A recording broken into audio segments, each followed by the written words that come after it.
All right, so let's dive into this idea. Okay. Have you ever heard the saying, if there is no tiger in the forest, the monkey will become king? Oh, yeah. It's a really fascinating proverb. It is. It's a Vietnamese proverb. And it really gets at this idea of what happens when true leadership is absent. Hmm. You know, if you think about it, the tiger in this proverb, it represents someone with real strength and vision, Yeah. the kind of person who can really inspire and guide others. Right. But then you have the monkey, and the monkey represents, well, those who sort of jump at the chance to take charge. Yeah. Even if they don't really have what it takes to do it well. They see that opening. Exactly. And they just go for it. Yeah, they see the void and they're like, okay, I guess I'll do it. Yeah, well, you sent me some articles and research on this proverb. And it's amazing how relevant it still is today. Oh, absolutely. We see this ancient wisdom playing out all the time in so many situations. Yes. Like even just everyday stuff, from history to business to those awkward group projects. Oh, yeah, especially group projects. We've all been there. We've all been there. So in this deep dive, we're going to unpack some real-world examples of how this proverb plays out. Sounds good. And we're going to see how this proverb can help us make sense of the world around us. You know, what I find really interesting about this proverb is that it's not about putting people down or labeling them. Right. It's really about recognizing a certain pattern of behavior and then understanding how that pattern, how it impacts groups and even entire societies. So it's like a lens. Yeah, it's a view the world. Exactly. Okay, so let's jump right into an example. All right. Let's go way back in history. Okay. To the Roman Empire. Ah, the Romans. There was this huge, powerful force. For centuries. But eventually, it all started to fall apart. Yeah, it did. What happened there? Well, one of the main things was that there wasn't a clear successor. Like when their leaders died, right? There wasn't a strong, competent tiger ready to step in and take over. So like no one to fill that tiger role. Exactly. Right. And when that central authority weakened, it created what we call a power vacuum. So like an empty space. Yeah, like a void. Just waiting for someone to fill it. Exactly. And you know what happens when there's a void? What? Well, someone's going to try to fill it, right? Right. But as that proverb suggests, it's not always the most qualified people who rise to the occasion. Okay. Instead, you get these smaller, less capable rulers. The monkeys. Exactly. The monkeys. Interesting. And those monkeys, they start vying for control. And that chaos. Yeah, all that infighting and instability. Yeah. Well, it contributed to the downfall of the empire. It's like everyone was so used to having a strong tiger in charge that they weren't prepared when that leadership vanished. That's a great point. And then everyone just scrambled to fill that void. It makes sense, right? Yeah, it does. If you're used to having a strong leader, you might not know what to do when they're gone. You just assume someone will step up. Exactly. And sometimes it's not the right person. And that's where the trouble starts. And this isn't just ancient history, right? Oh, no, not at all. We see this happening today, too. Absolutely. Like in the business world. All the time. Think about Blockbuster Video. Oh, yeah, Blockbuster. They were kings. The kings of home entertainment. But they totally missed the boat. Big time. When it came to streaming. They just didn't see it coming. Yeah, they didn't have that tiger leader Right. who could see how the market was changing. Exactly. They needed someone with the vision to adapt. But they just held on to their old ways. They were stuck in the past. And ultimately, they paid the price. Yeah, they went bankrupt. And then came Netflix with their innovative leadership. They were the new tiger in the jungle. They saw the opportunity and they took it. And they revolutionized how we watch movies and TV. It's like a textbook example. It really is. Of how recognizing a power vacuum and having the courage to step up with a new vision. It can completely change the game. And this isn't just about empires and corporations. No, it's much broader than that. We see these monkey king situations everywhere. Oh, yeah, in our daily lives, too. Think about group projects. Oh, definitely. Or teams at work. Yeah, absolutely. Even just hanging out with friends. Yeah, it can pop up anywhere. Oh, I've got a perfect example. Okay, let's hear it. Remember that group project in college? Oh. The marketing plan? Oh, yeah. For that fake product? Vaguely. With this one teammate? Bless their heart. They were so enthusiastic, but they weren't exactly or experienced with marketing. Right. And yet they were the first one to say, I'll be the leader. Exactly. A classic Monkey King move. They probably thought they were helping. Oh, I'm sure they did. But they just didn't have the skill. Or the vision. Yeah, and our campaign was a total flop. It happens. It was chaos. Well, that's a great example. It is, right. Of how this proverb plays out in real life. Yeah, someone sees a leadership void and jumps in. Even if they aren't the best fit. Exactly. It happens all the time. So it's about recognizing these dynamics. Yes. Spotting the monkeys.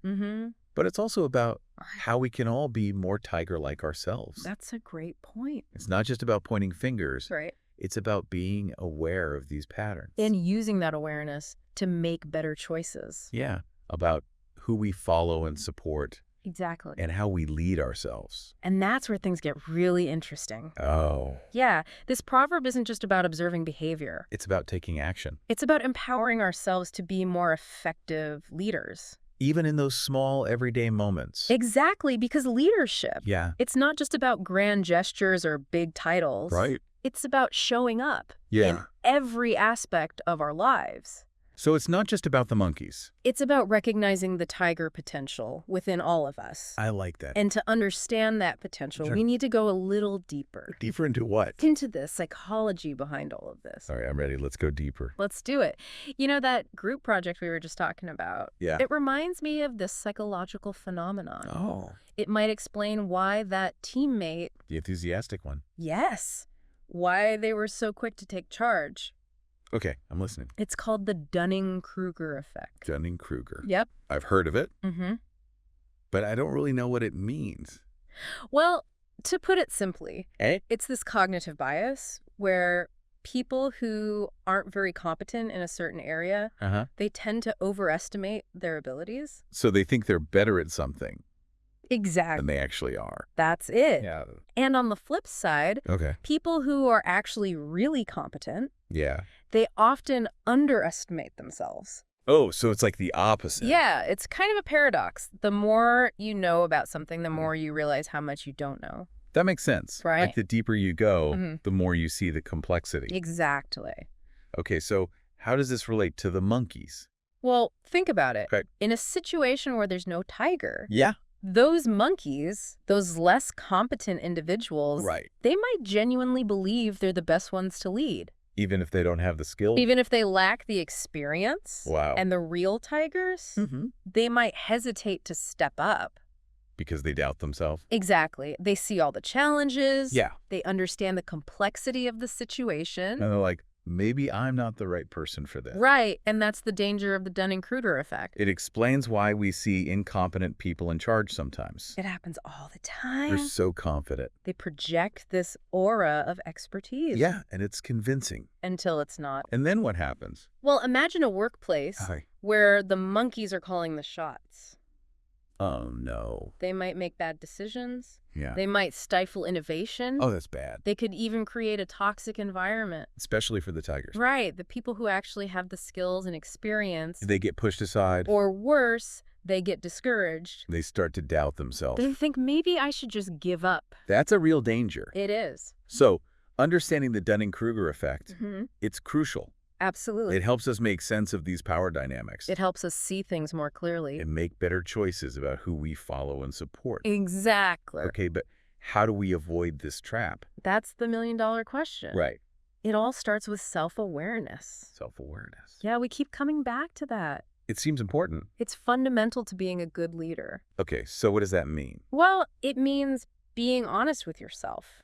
About what? About your strengths and weaknesses. Your skills and limitations. Yeah. Are you taking on roles that you're actually qualified for? Good question. Or are you just trying to fill a void? Because you feel insecure. Maybe. Or maybe you just crave recognition. That's tough. It is, but it's important to ask yourself those questions. So we need to be honest about where we excel. And where we need to grow. Because growth is a process. Right. It's a lifelong journey. No one is born a tiger. Exactly. We cultivate those qualities. Through experience and learning. And a commitment to self-improvement. It's about embracing the challenges. Those moments of doubt. And using them to become better leaders. Yes. And it's also about having the right people around us. Absolutely. People who can give us honest feedback.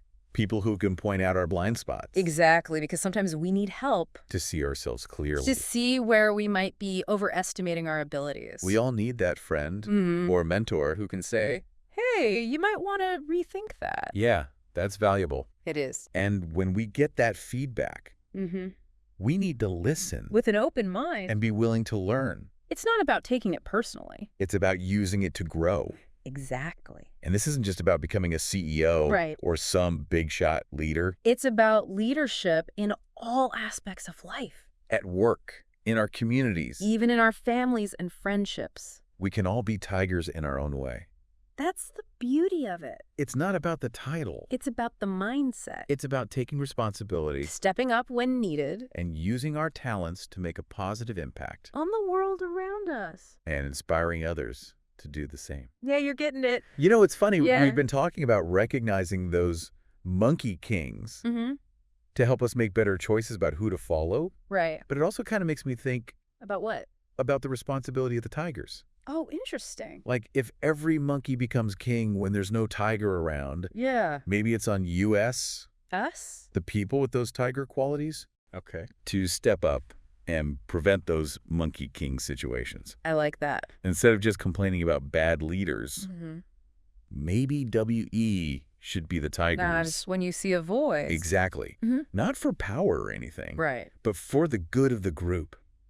That's a powerful thought. It's empowering, right? It is. We're not just stuck waiting for someone else to fix things. We have agency. We can be the change. And it's not always about these huge dramatic actions. Right. Not everyone needs to be president. Exactly. Sometimes being a tiger is about those small, everyday things. Like what? Like speaking up when you see something wrong. Or helping someone who's struggling. Or even just doing your best in whatever you're doing. Exactly. It all adds up. It creates a ripple effect. People see you doing those tiger things. And they might be inspired to do the same. It's like building a culture of good leadership.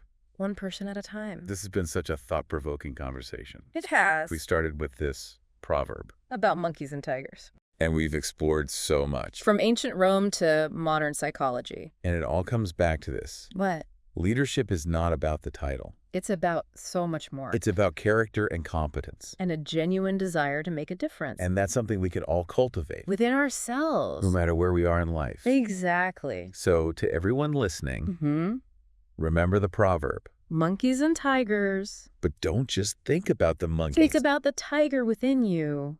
Ask yourself, how can I use my strength? Your skills, your voice. To create a world where real leadership thrives? That's a great question to leave people with. It is, right? It is. This has been The Deep Dive. Thanks for joining us. We've explored leadership, power, and the wisdom of a very old proverb. See you next time.